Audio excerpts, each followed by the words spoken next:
창세기 6장 13절부터 22절까지 말씀 제가 봉독하도록 하겠습니다. 13절 하나님이 노아에게 이르시되 모든 혈육 있는 자의 포악함이 땅에 가득함으로 그 끝날이 내 앞에 이르렀으니 내가 그들을 땅과 함께 멸하리라.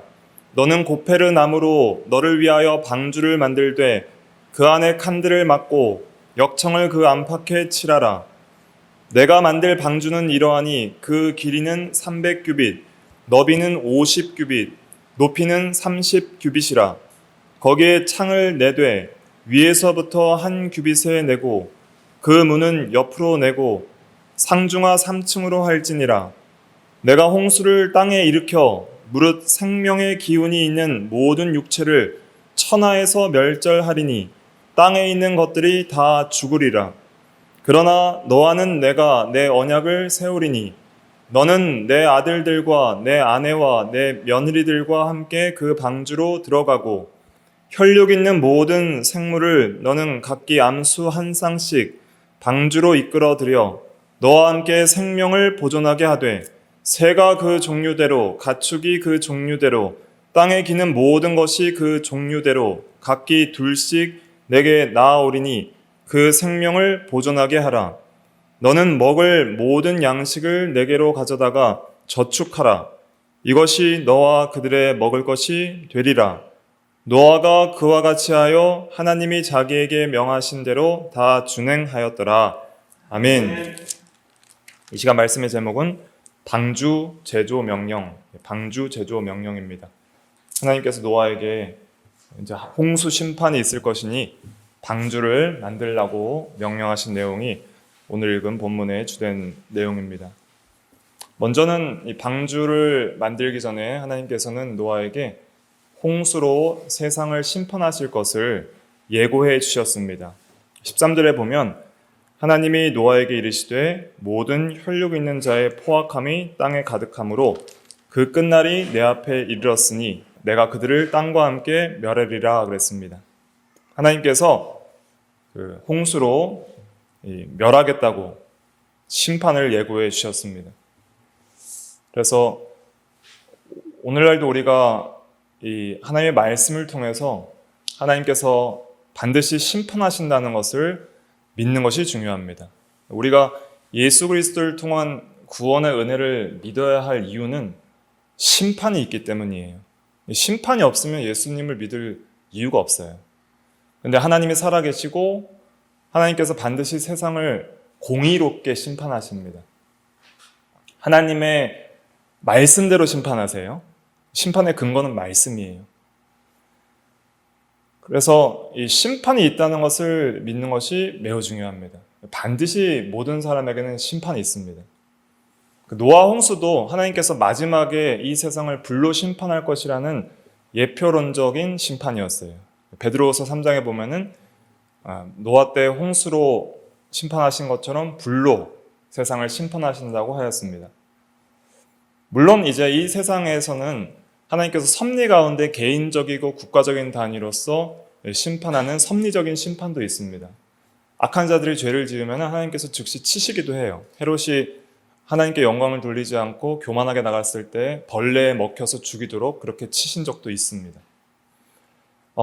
근데 또 국가적으로는 소돔과 고모라가 음란방탕하고 불신앙으로 나아가니까 하나님께서 거기에 의인 10명이 없는 걸 보시고, 의인 딱 한 명 있었거든요, 롯. 그러니까 의인이 10명도 없는 걸 보시고 소돔과 고모라를 불로 심판하신 적이 있죠. 그렇게 섭리적으로 심판하시는 것도 있지만은 이제 마지막 예수님 재림 때가 되면은 종말론적으로 마지막 심판이 있습니다. 최후 심판이라고 그러는데 그 최후 심판을 통해서 세상의 모든 악을 전부 다 멸절시키시고 공의롭게 심판하시고 이제 완전한 하나님의 나라, 의와 평강의 나라를 완성시키시는 그런 일을 하시는 것이죠. 그래서 우리에게는 항상 하나님의 심판의 때가 있다는 것을 기억하는 것이 중요합니다. 심판은 예수 믿는 사람들이나 믿지 않는 사람들 다 받습니다. 언제 받아요? 우리가 죽을 때 받는 거예요. 개인적인 종말이라고 그래요. 우리가 이제 죽으면은 하나님 앞에 심판대 앞에 다 서요. 여러분들의 영혼이 하나님 앞에 심판대 앞에 서서 예수 믿는 영혼은 너는 의인이라 칭의함을 받고 천국에 들어가고, 예수 믿지 않는 영혼은 너는 죄인이라 정죄를 받고 지옥에 들어가는 거예요. 그래서 개인적 종말이 있습니다. 그래서 여러분들이 반드시 육체적인 죽음이 있을 때, 영혼이 육신을 떠나는 그 찰나적인 순간에 하나님 앞에 심판을 받아야 돼요. 우리가 다 각각 그리스도의 심판대 앞에 드러나 우리의 행한 대로 받으려 함이라 고린도후서 5장 10절에 그랬거든요. 그러니까 여러분들 심판이 멀지 않았어요. 우리가 오래 살아도 한 80세, 오늘 요즘에는 100세 시대니까 좀 길게 사시는 분은 100세까지 살고, 그 다음에 어떤 사고로 죽을 수도 있고 병에 걸려 죽을 수도 있고, 저도 이제 40이 넘었으니까 한 인생 반 정도 살았잖아요. 그러니까 또 한 3, 40년 후에는 이제 하나님 앞에 가야 되는 거예요. 그러니까 얼마 안 남아요. 금방 가요. 그래서 세월이 그렇게 길지 않다, 그걸 기억하시고 하나님의 심판대 앞에 설 때가 있다. 근데 뭘 가지고 설 거냐는 거죠. 뭘 가지고 섰을 때 무슨 말씀을 드릴 거예요. 그러니까 뭐 하고 왔냐 했을 때 우리가 말할 수 있는 것은, 첫째로는 예수 믿는 믿음을 보시는 거예요. 심판 때 두 가지를 보시는데, 복음을 믿는가 율법을 순종했는가, 이 두 가지 보십니다. 복음을 믿는가, 예수 믿으면 의인, 천국이에요.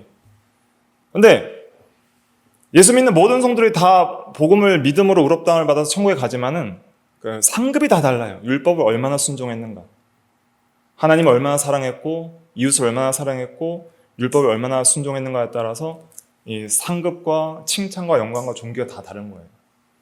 그러니까 우리는 복음과 율법으로 심판받습니다. 복음만 믿는다고 다 끝이 아니라 그 복음을 믿는 믿음 안에서 얼마나 하나님을 기쁘시게 순종하는 삶을 이 세상에 살았는가, 그것이 우리 인생의 목적이고 의미예요. 그러니까 여러분들이 무슨 어떤 가정에서 어떤 사회생활을 하고 어떤 직업에서 어떻게 돈을 벌든지 그 모든 삶의 현장 속에서 어떻게 복음을 믿고 어떻게 하나님을 순종하는 삶을 살아냈는가. 노아는 그렇게 살았거든요. 노아는 자녀를 낳으면서 방주를 지으면서 포악한 세상 속에서 세상 사람들과 함께 살았어요. 그래서 복음을 믿고 율법을 얼마나 순종했는가에 따라서 신자들도 심판을 받고요. 불신자들은 어떻게 심판받아요? 불신자들은 복음을 안 믿잖아요. 안 믿으니까 죄인, 정죄를 받죠. 지옥에 들어가는데, 지옥에 들어가는데도 형벌이 다 다른 거예요. 공의롭게 심판하니까. 그래서 율법을 얼마나 불순종했냐에 따라서 형벌이 크고 작음이 결정이 되는 거예요. 그러니까 신자들이나 불신자들이나 전부 복음과 율법으로 심판을 받는다. 이걸 먼저 교리적으로 전체적인 틀을 세우셔야 돼요. 그러면서 이제 6장을 이제 보셔야 되는 거예요. 심판이 있는 게 좋아요, 안 좋아요? 심판이 있는 게 좋은 겁니다. 네. 누구한테 좋아요? 죄인에게 좋아요? 의인에게 좋아요? 의인에게 좋은 거예요. 죄 짓는 사람들은 심판이 없었으면 좋겠죠. 죄를 지으면서 잘 먹고 잘 사는 이 세상적인 사람들은 이 법과 질서가 좀 악했으면 좋은 거예요. 사법 시스템이 좀 더러워야지 자기들이 살기 편해요. 그런데 준법 정신이 투철하고 공의롭게 사는 시민들은 사법 시스템이 정당하기를 바라는 거예요. 그런 것처럼 죄인들은 하나님의 심판 앞에 정죄받고 이 형벌을 받을 수밖에 없기 때문에 심판이 없었으면 좋겠는 거예요. 그러나 참으로 하나님 앞에 내가 죄인인 줄 알고 예수를 믿음으로 의롭다 하심을 받고 이제 복음 안에서 율법을 순종하면서 의롭게 살아가는 노아처럼, 만약에 우리가 정말 의를 갈망한다면 심판이 속히 오기를 바라는 거예요. 그 심판 때에 내가 하나님 앞에 의롭게 산 것을 하나님께서 인정해 주시기를 기뻐하고, 또 불의한 자들이 하나님의 심판을 받아서 온전히 이 세상에 불의가 없어지길 바라는 거예요. 심판을 통해서 이 불의와 죄악이 완전히 척결이 되고요. 그 다음에 의가 완전히 세워지는 것이기 때문에, 그러니까 최후 심판을 통해서는 다시는 이제 불이라는 것이 역사할 수 있어요, 없어요? 없는 거예요. 마귀와 악한 자들이 전부 무적행 지옥에서 형벌을 받기 때문에 최후 심판 이후엔 더 이상 악이 역사를 못해요. 완전히 의만 살아있는 세계가 이루어지는 것이죠. 그러니까 예수 믿는 성도들은 이 최후 심판을 바라보는 거예요. 최후 심판은 성도들에게는 구원 완성과 같이 가는 거예요. 그러니까 심판은 우리에게 참으로 소망이고 복이에요. 그러니까 심판이 없으면 여러분들 선하게 살 필요 없습니다. 심판이 없으면 예수 믿을 필요도 없고, 심판이 없으면 오늘 예배 나올 필요도 없어요. 그냥 내일 죽을 터이니 먹고 마시자 하면서 살면 돼요. 그런데 심판이 있기 때문에 오늘 나의 삶이 매우 의미가 있어요. 하나님 앞에 의미가 있어요. 그러니까 하나님은 모르시는 게 없어요. 전지하시기 때문에 우리의 각 사람의 행한 대로 반드시 심판하십니다. 행한 대로 심판하신다 그랬어요. 옛날에 제가 오후 예배 시간에 최후 심판에 대해서 종말론 때 한 적이 있는데, 그때 말씀드린 것 중에 하나가 보면은 요한계시록 20장에 보면은 12절에 생명책도 있고 자기 행위를 따라 기록된 책들이 있다 그랬어요. 행위록인데 그 책들에 기록된 대로 심판을 받는다는 거예요. 그러니까 자기 행위를 따라 기록된 책이 있다는 것은 우리의 모든 행위가 하나님 앞에 기억된다는 뜻입니다. 책이 물리적으로 있다는 뜻이 아니라 전지하신 하나님의 기억 속에서 우리의 모든 우리도 잊어버린 모든 행위들이 낱낱이 드러나고 그 행위에 따라서 법대로, 하나님의 율법대로, 진리대로 심판을 받는 거예요. 그러니까 얼마나 이것이 엄격하고 무서워요, 심판이. 그러니까 우리의 모든 마음의 생각과 말과 행실을 다 심판하시는 거예요. 그러니까 우리가 신앙생활을 할 때 항상 심판받을 자처럼 생각하고 말하고 행동해야 됩니다. 항상 심판을 기억하셔야 돼요. 하나님의 심판이 있으니까 그 심판대 앞에 내가 설 때 내가 이 말을 한 것을 하나님 앞에 고해야 될 거예요. 내가 이런 생각을 한 것을 하나님 앞에 고해야 되고, 이런 행동과 이런 일을 한 것을 하나님께 고해야 돼요. 그때 하나님께서 의롭다고 인정해 주시고 칭찬할 만한 일을 하는 것인가, 그런 생각인가, 그것을 영적으로 분별하면서 사는 것이 바른 신앙생활이에요. 우리는 사람 앞에서 잘 보이려고 신앙생활하는 사람이 아니에요. 그거는 부차적인 거예요. 첫째가 하나님 중심이에요. 그래서 그리스도인의 도덕은 절대적이고 굉장히 탁월한 거예요. 하나님 앞에서 코람데오가 하나님 앞에서라는 뜻이거든요. 하나님 앞에서 심판받을 자처럼 말하고 행동하라. 이것이 우리의 마음속에 새겨야 될 중요한 진리입니다. 그러니까 심판이 있기 때문에 우리 성도들의 인생의 의미와 목적이 달라지는 거예요. 이 세상 사람들은 잘 먹고 잘 살고 건강하게 사는 게 목적이잖아요. 높아지고. 근데 우리의 목적은 하나님의 심판대 앞에서 의롭다 인정을 받고 율법대로 순종하여서 하나님을 기쁘시게 하고 하나님께 영광을 돌리고 하나님께 칭찬받는 게 우리의 인생의 목적이에요. 그것이 성경적인 인간론과 성경적인 인생의 목적이기도 하고요. 그러면 그렇게 살기 위해서가 우리가 어떻게 각자가 신앙생활을 해야 되는가, 이것을 성경적으로 깊이 있게 이해하고 믿고 순종하는 것이 중요하죠. 그래서 성경을 많이 읽으셔야 돼요. 각자의 삶 속에서 여러 상황과 사건 속에서 적용해야 될 성경의 진리들이 많기 때문에 그래요. 한두 가지만 알고는 이것이 잘 안 되거든요. 그러니까 마음속의 생각들도 여러분들이 잘 다스리셔야 돼요. 잠언 4장 23절에 무릇 지킬 만한 것 중에 더욱 내 뭘 지키라 그랬어요? 마음을 지키라. 생명의 근원이 이에서 남이니라 그랬어요. 그러니까 여러분들 마음의 생각이 살고 죽는 걸 결정하는 거예요. 하나님 앞에서. 굉장히 두려운 진리예요. 아무거나 생각하시면 안 돼요. 악한 생각이 들어오면 즉시 버려야 돼요. 회개해야 돼요. 선한 생각을 심기 위해서 말씀을 읽으셔야 돼요. 그냥 가만히 있다고 선한 생각이 안 심어집니다. 진리를 묵상하시고 읽으셔야 돼요. 붙들으셔야 돼요. 그렇지 않으면 이 불의한 세상 속에서 지속적으로 악한 것들이 들어오고 속에서도 나오는 것을 이기기가 힘든 거예요. 그래서 우리가 이 심판을 생각하면 예수 그리스도를 믿는 것이 얼마나 귀하다는 것을 비로소 깊이 있게 깨닫게 되는 거예요. 예수님이 없으면 우리에겐 소망이 없구나. 하나님의 심판대 앞에 저나 여러분들이나 예수 그리스도 없으면 정죄와 형벌밖에 받을 수가 없는 거예요. 노아의 경우도 마찬가지예요. 이 세상에 포악함이 가득해서 하나님께서 때가 되니까 심판하시겠다는 거예요. 그러니까 하나님이 심판의 때가 있습니다. 오래 참고 기다리세요. 노아 시대 때는 120년을 참아주셨죠. 근데 지금은 주께서는 하루가 천년 같고 천년이 하루 같아서 이 지금 수천 년을 지금 참아주시고 있는 거예요. 어느 때까지 참을지 알 수 없어요. 그런데 심판의 때가 가까울수록 세상의 포악함이 더 강해질 것입니다. 전체주의 국가가 될 것이고 법과 질서가 무너질 것이고 강력한 우상 숭배가 일어날 것이고 기독교의 박해가 임할 것이고 그래서 거룩한 성도들이 거의 없어질 것이고, 그러다 보니까 교회가 빛과 소금의 역할을 못할 것이고, 그러다 보니까 모든 사람들이 자기 소유에 자기 생각이 옳은 대로 행할 것이고, 이 도덕적인 질서가 가장 악한 시대가 될 거예요. 그럴 때 하나님께서 이제 심판하시는 거예요. 그러한 심판을 믿고 우리가 오늘날 이 시대를 살아가면서 하나님께서 주신 말씀을 믿고 순종하는 일을 힘써서 이 세상의 빛과 소금의 역할을 감당하면서 믿음으로 살아나가야 됩니다. 그래서 그렇게 말씀을 믿고 순종하며 살아갈 때 하나님께서 그러한 성도들과 함께 하셔서 은혜와 복을 주시는 거예요. 은혜와 복을 주세요. 그러니까 포악함이 가득한 시대의 노아가 안 죽고 살아남았잖아요. 서로 잡아 죽이는 시대인데. 하나님께서 노아를 지키시는 거예요. 여러분들이 이 세상에서 악한 세대 속에서 말씀 지키며 순종하며 살면 죽을 것 같아도 살아요. 양심 쓰고 법과 제도를 지키고 하나님 말씀을 순종하고 믿음으로 거룩하게 살면은 세상 사람들처럼 타협하며 불의를 좀 저지르면서 적당히 이렇게 돈 벌면서 그렇게 살면은 더 잘 살 것 같지만은, 그러나 불의의 재물을 택하지 않고 타협하지 않고 믿음으로 순종하면서 거룩하게 살면 하나님께서 지켜주신다니까요. 하나님께서 왜 지켜주셔요? 그 성도를 통해서 세워야 할 교회와 하나님의 역사가 있기 때문에 지키시는 거예요.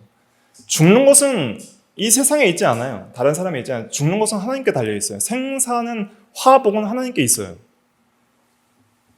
노아가 방주를 지어야 되죠. 그러니까 하나님께서 노아를 지키시는 거예요. 방주 지으려면 돈이 많이 필요하죠. 하나님께서 재물도 주시는 거예요. 그 일을 하려면 힘도 필요하죠. 체력도 필요하죠. 건강도 필요하죠. 하나님 주시는 거예요. 방주 짓는 동안 방주와 방주를 짓는 노아와 모든 식구를 먹여 살려야 되죠. 그리고 악한 세력들로부터 지켜야 되죠. 하나님 지켜주시는 거예요. 군사력이 없어도 지켜주시는 거예요. 그래서 하나님 중심으로 최후 심판을 믿고 믿음으로 순종하며 살면은 하나님께서 인도하고 지켜주시고 역사하시고 그 하나님의 일을 이루시기 위해서 그 사람을 지켜주시는 그런 일들을 하나님께서 하시는 것입니다. 그래서 먼저는 하나님께서 우리에게 최후 심판이 있다는 것을 계시해 주시고 알려주셨다는 거예요. 노아에게 알려주셨거든요. 오늘날 우리에게는 성경을 통해서 가르쳐 주십니다. 그래서 심판이 있다는 것을 믿는 것이 바른 신앙이에요. 그리고 그 심판을 피할 수 있는 유일한 길이 예수 그리스도임을 믿는 것이 참된 믿음이죠. 노아 시대 때에는 예수 그리스도를 상징하는 것이 무엇이었어요? 방주예요. 방주가 예수님입니다.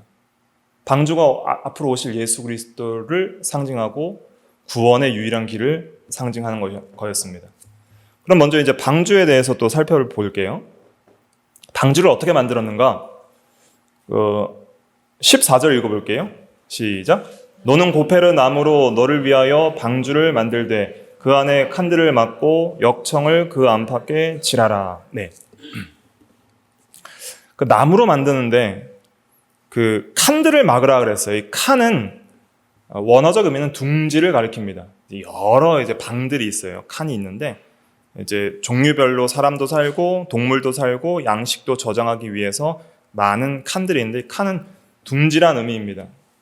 이 둥지는 이 보호와 안식을 상징하는 거예요. 그래서 방주 밖은 홍수로 심판을 받지만은 방주 안은 평안하고 안전하고 안식을 누릴 수 있다는 것을 여기서 보여주시는 것이죠. 이것은 이제 그리스도 안에서 우리가 누릴 수 있는 안식 세계를 의미하는 것입니다. 죄가 많은 세상 속에서 그리스도 안에 있으면은 평안이 있고 또 수고하고 무거운 짐진 자들아 다 내게로 오라 내가 너희를 쉬게 하리라 그랬잖아요. 그리스도를 믿고 그리스도께 피하면은 거기에 참된 안식이 있는 거예요. 또 심판 때에도 그리스도 안에 있는 자는 결코 정죄함이 없다 그랬잖아요. 로마서 8장 1절에. 정죄함이 없는 이 죄책과 또 형벌이 없는 안식이 있는 것이죠. 그리스도 안에 안식이 있다. 이것을 칸이라는 의미로서 우리가 해석할 수 있습니다. 칸은 둥지를 의미한다 그랬어요.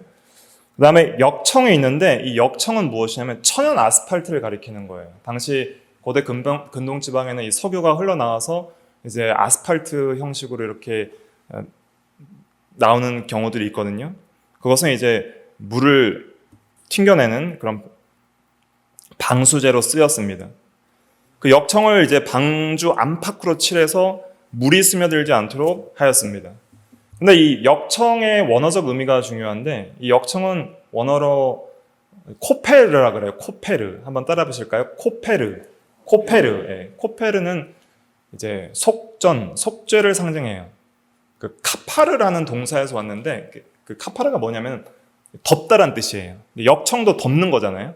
방주를 덮는데, 카파르가 덮다인데, 이 덮다는 것은 죄를 덮는다. 심판을 덮고 우리의 죄를 덮어서 하나님의 진노와 심판으로부터 보호해 준다는 의미를 상징하는 단어입니다. 그래서 이것을 속죄라는 단어로 써요. 원래 카파르를. 그래서 덮다라는 의미예요. 이 덮다라는 동사에서 나오는 단어가 코페르인데, 이것이 역청이라는 단어로 쓰였어요. 그러니까 역청은 덮는 것, 그걸 상징하는데, 그것은 이제 심판으로부터 우리의 죄를 덮어서 보호해주는 그 속죄를 의미하는 거예요. 역청이라는 단어 자체가 속죄로 번역될 수 있는 단어예요. 다른 성경에서는 그 민수기 35장 31절 이런 데서는 속전 이런 단어로 번역이 됐어요. 그래서 이 역청이 상징하는 것이 그리스도의 보혈의 속죄의 피예요. 홍수가 났을 때의 이 홍수의 물은 하나님의 뭘 상징해요? 심판을 상징하는 거예요. 심판. 그러니까 심판의 물이 방주 안에 못 들어오죠. 못 들어오게 막는 유일한 게 뭐예요? 역청인 거예요. 역청. 그러니까 예수 그리스도의 피가 하나님의 공의로운 심판을 막는 유일한 것이라는 것을 여기서 가르쳐주는 거예요. 역청은 그리스도의 보혈의 피, 속죄의 피를 가리키는 거예요. 그것이 하나님의 심판을 막는, 죄를 덮는 유일한 것이다 하는 것을 가르쳐 주는 것이죠. 그래서 방주는 그리스도고 역청도 그리스도의 속죄를 상징하는 것입니다.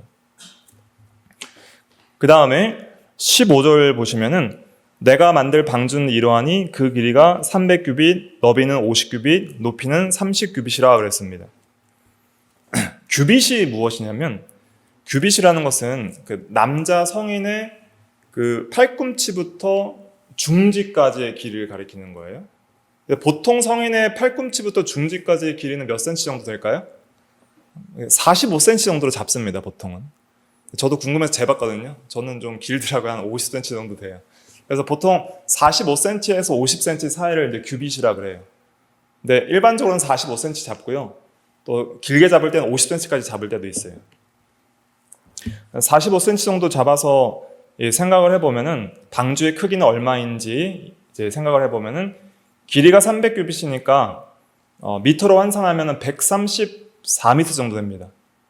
134m면 어느 정도냐면은 그 국제 규격 축구 경기장이 한 100에서 110m 정도 돼요.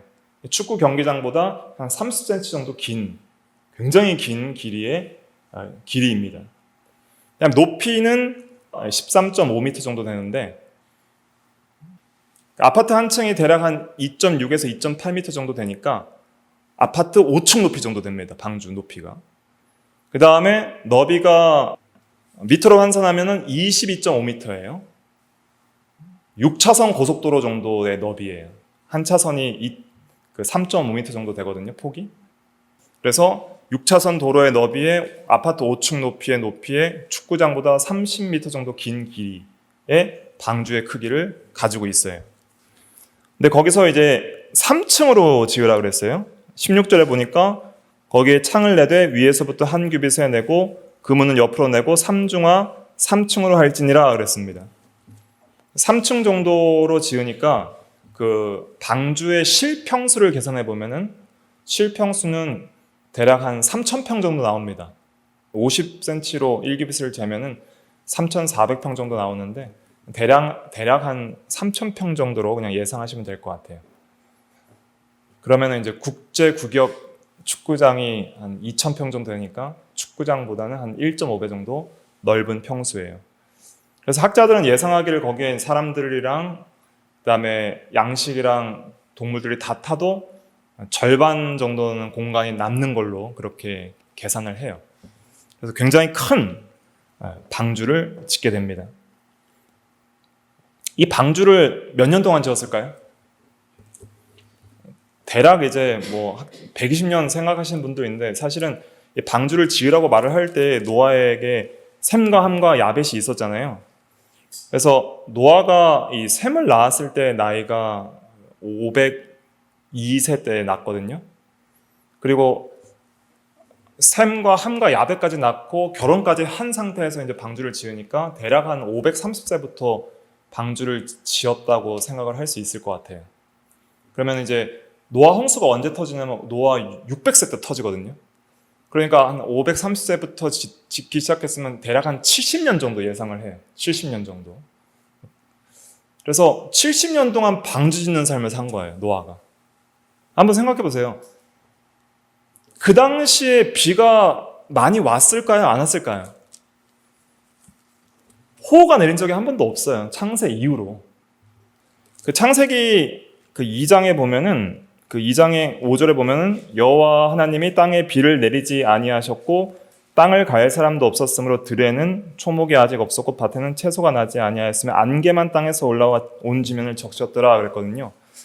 그러니까 처음 창조 때의 그 이 세계는 굉장히 온실적으로도 따뜻하고 온화하고 막 강한 호우나 이 자연재해가 별로 없는 세상이었어요. 그러니까 비가 세차게 내려본 적이 별로 없는 시대예요. 그러니까 비가 왔어도 그냥 적당히, 아주 적당하게 와서 식물이 잘 자랄 정도면 맞겠죠. 그런데 이제 하나님께서 120년 뒤에 홍수로 심판하겠다 말씀하시고 대략 70년 동안 방주를 지으라고 말씀하셨단 말이에요. 그럼 그 당시로 여러분들이 가서 생각을 해보세요. 그 당시 사람의 입장으로서 한 번도 호우를 경험해본 적이 없어요. 하늘에서 비가 내리기가 거의 뭐 드물고 내려도 그냥 가냘프게 왔단 말이죠.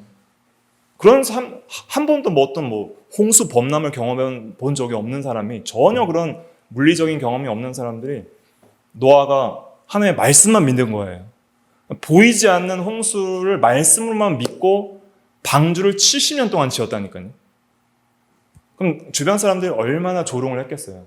무슨 비가 온다고 방주를 짓느냐.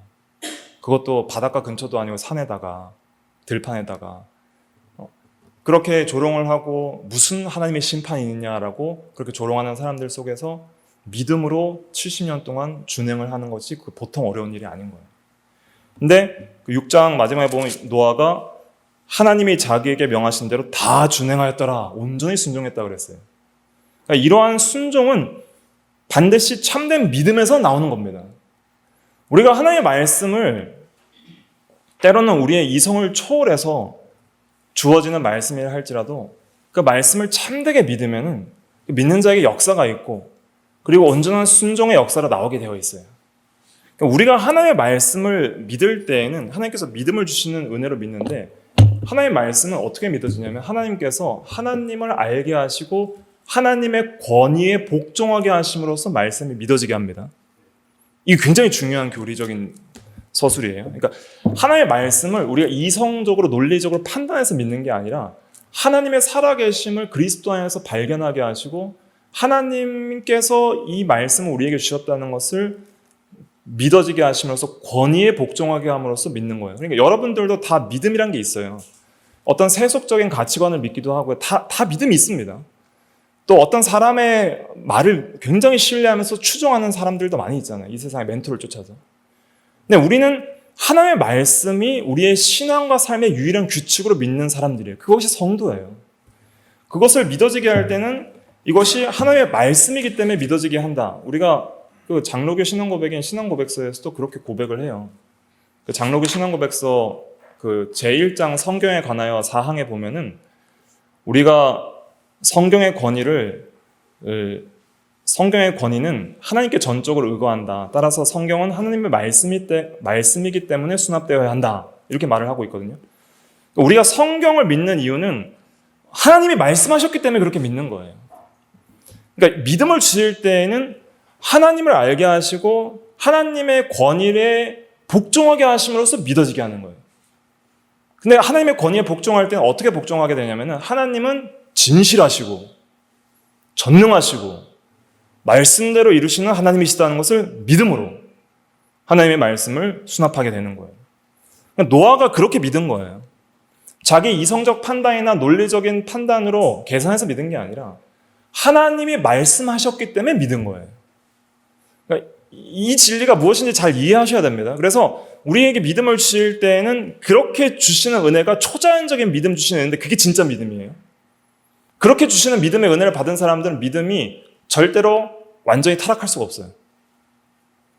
그래서 노아는 아직 한 번도 보지 못한 홍수, 그것을 바라보고 믿은 거예요. 심판을 믿은 거예요. 그리고 그 심판을 피할 수 있는 유일한 길이 방주임을 믿은 거예요. 그래서 이 방주를 힘써 건축한 거예요. 그러니까 오늘날 우리에게 적용해 보면은 최후 심판이 있다는 것을 우리 믿어야 돼요.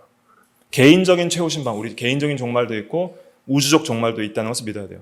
그 최후 심판을 피할 수 있는 유일한 길이 그리스도임을 믿어야 돼요. 나는 길이요 진리요 생명이니 나로 말미암지 않고는 아버지께로 올 자가 없느니라 그랬잖아요. 요한복음 14장 6절에. 그러면 그리스도를 믿는 믿음만이 유일한 구원의 길임을 믿는 성도들은 어떻게 살까요? 어떻게 살아야 돼요? 믿음으로 살아야죠. 매일 예수 그리스도를 믿음으로 그리스도를 의지하고 그리스도의 말씀을 순종하며 사는 거예요. 그러면서 방주를 지어야 돼요. 방주를 짓는 것은 그리스도를 믿는 신앙생활을 하는 걸 가리키는 거예요. 그리스도의 인격을 닮아가고 그리스도의 형상을 이루어가고 그리스도의 말씀을 믿고 순종하는 모든 믿음의 의로운 삶의 여정들을 다 가리키는 거예요. 세상 사람들이 조롱하고 여러 불신의 요소들이 우리를 시험할지라도 하늘은 여전히 맑고 비가 내릴 조짐은 보이지 않아도 하나님께서 말씀하셨으니 그대로 이루어질 것을 믿고 그 믿음으로 순종하는 삶을 산 것이 방주 짓는 생활이었어요. 오늘날도 우리도 마찬가지예요. 우리는 최후 심판에 있을 걸 믿고 그리스도만 유일한 길임을 믿는다면 이제는 우리는 그리스도 안에서 그리스도의 모든 말씀을 순종하면서 그 심판 때에 하나님 앞에 합당하게 설 수 있도록 하루를 믿음으로 사는 것이 우리의 신앙생활의 중요한 목표입니다. 그래서 이 삶을 살아가셔야 돼요. 세상 사람들이 뭐라고 조롱하든지 믿지 않든지 상관하지 않고 끝까지 진리대로 순종하는 것이 그것이 생명길입니다. 믿기 때문에 그 길을 갈 수 있는 거예요. 믿기 때문에. 그 믿음의 증거가 있어요. 믿음은 바라는 것들의 실상이요 보지 못하는 것들의 증거라 그랬잖아요. 히브리서 11장에. 믿으면은 증거가 나타나요. 노아가 그냥 아무런 믿음의 증거도 없이 믿은 게 아니에요. 하나님께서 믿음을 석 주시는 거예요. 그때 환하게 보이는 거예요. 영적인 눈으로. 앞으로 홍수가 있겠다. 보이는 거예요. 하나님의 살아계심이 보이니까 다 보여요. 하나님의 살아계심 믿는 사람들은 하나님의 말씀 다 믿습니다. 다 보이는 거예요. 하나님께서 말씀하신 대로 이루실 걸 다 보여요. 그리고 믿고 살아보니까 70년 동안 방주 지어보니까 하나님께서 노아에게 역사하셨어요? 안 하셨어요? 역사하신 거예요. 매일 은혜를 주신 거예요. 매일. 방주 지을 수 있는 모든 금은 보아 다 몰아주시고 생명과 능력 주시는 거예요. 지켜주시는 거예요. 힘이 생기는 거예요. 방주 한 칸 한 칸 지을 때마다 구속의 은혜가 막 흘러 넘치는 거예요. 평안이 넘치는 거예요. 안식세계가 넘치고 그 포악한 세상 속에서 방주 짓는 생활 속에서 안식을 맛보는 거예요. 심령의 평강이 있어요. 소망이 있어요. 그러니까 그런 내적 증거가 있으니까 야 이것이 생명길이구나 하는 증거가 있으니까 가는 거예요. 결국 방주에 들어가는 사람은 8명밖에 없었습니다. 노아가 방주를 짓기 시작할 때 살아남은 셋의 자손은 딱 2명. 무드셀라랑 라멕, 노아의 아버지 라멕밖에 없었는데 라멕은 홍수 5년 전에 죽고 무드셀라는 홍수가 터지는 해에 죽어요. 그래서 신앙의 사람들은 육신의 죽음을 통해 다 천국으로 다 하나님께서 데려가시고 홍수 심판 때에 남아있는 택자는 딱 8명, 노아 식구. 그 8명은 하나님께서 방주를 통해서 구원하시는 것이죠. 방주를 지을 때 창을 냈다 그랬습니다. 16절에 보시면은 16절에 보면 창을 내되 위에서부터 한 뼘 쓸어내고 그랬습니다. 창이 어디에 있어요? 천장에 있어요. 보통 우리 창은 옆에 내잖아요. 창이 천장에 있어요. 그건 무엇을 가리키냐면 하나님만 바라보라는 거예요. 하나님만. 세상 바라보지 말고, 세상에 남겨놓았던 부귀영화, 물질 바라보지 말고 하나님만 바라보라는 거예요. 하나님만. 눈을 들어 위의 것을 찾고 하늘나라에 소망을 두고 하나님께 소망을 두라고 창을 위에만 냈어요. 그러니까 롯이 소돔 고모라가 심판받을 때에도, 롯이 그 소돔 고모라에서 도망 나올 때에도 하나님께서 뒤를 돌아보지 말라고 그랬거든요. 뒤돌아보지 말라는 거예요. 근데 롯의 아내는 뒤를 돌아봄으로써 무슨 기둥이 됐어요? 소금 기둥이 돼서 죽었어요. 맛없는 소금, 영적으로 생명력이 없는 자가 되었다는 거예요.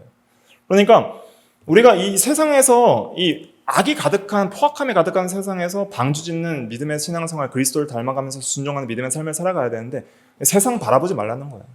뒤를 돌아보지 말고 위의 것을 찾고 하나님만 바라보면서 살아가라는 거예요.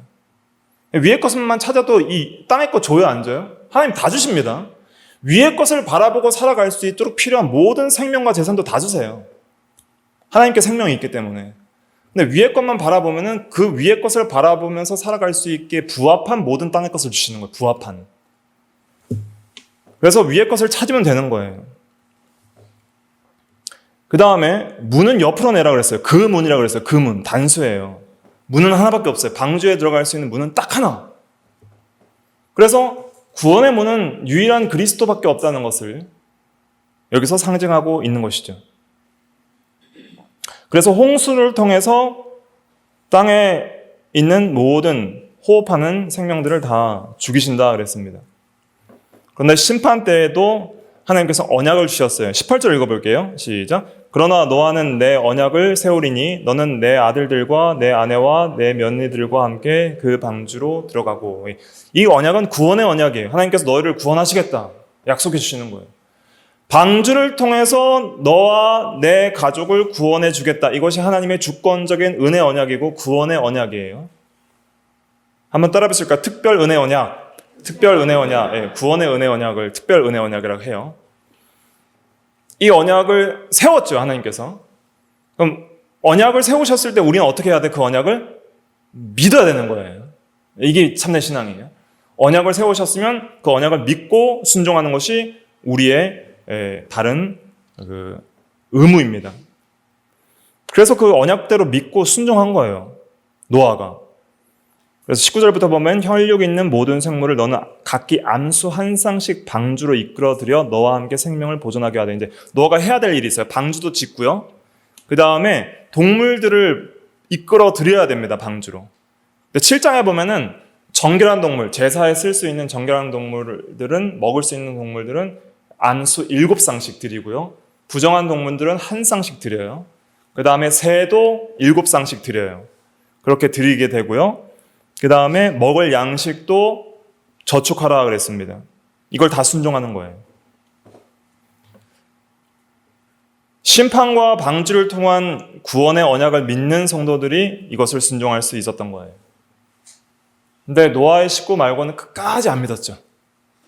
끝까지 안 믿는 거예요. 끝까지 안 믿는 자들은 최후 심판 때에 그들의 불신앙이 얼마나 어리석은 것인지가 다 드러나게 되는 것입니다.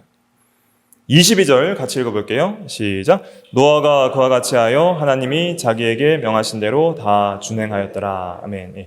다 준행하였더라 그랬습니다. 이것이 우리에게 또 신앙의 본이 되어야 됩니다. 그래서 오늘 말씀을 통해서 정리하자면은 우리에게는 반드시 심판의 때가 있다는 것을 믿으셔야 됩니다. 여러분들이나 저나 심판의 때가 얼마 남지 않았다는 걸 믿어야 돼요. 수십 년 후면 이제 하나님 앞에 설 때가 옵니다. 또 마지막 최후 종말론적 심판이 있습니다. 그때를 바라보면서 우리가 믿음과 순종의 삶을 살아야 된다는 것. 그러니까 세속적인 가치관에 함몰되지 말고 방주 짓는 생활을 해야 된다는 것입니다. 그래서 언약을 믿고 말씀을 믿고 믿음과 순종의 삶을 살아가는 성도들에게 하나님께서 함께 하시고 방주를 짓기 위한 모든 것을 다 주시는 거예요. 그래서 오늘날 우리에게 적용하면 그리스도의 형상을 닮아가며 영적 성전을 건축하고 거룩한 믿음 위에 자기를 건축하는 신앙생활 위에 하나님께서 필요한 모든 것을 다 주십니다. 그걸 믿어야 됩니다. 다 주세요. 하나님께서 함께 하시는 자에게 형통한 은혜를 주시는 거예요. 때론 그것이 육신적으로 볼 때 불통이고 안 좋은 것이라 할지라도 유익하게 하기 위해서 다 주시는 겁니다. 그래서 그걸 믿음으로 우리가 항상 순종해 나가는 우리가 다 돼야 되겠습니다. 다 같이 기도하겠습니다.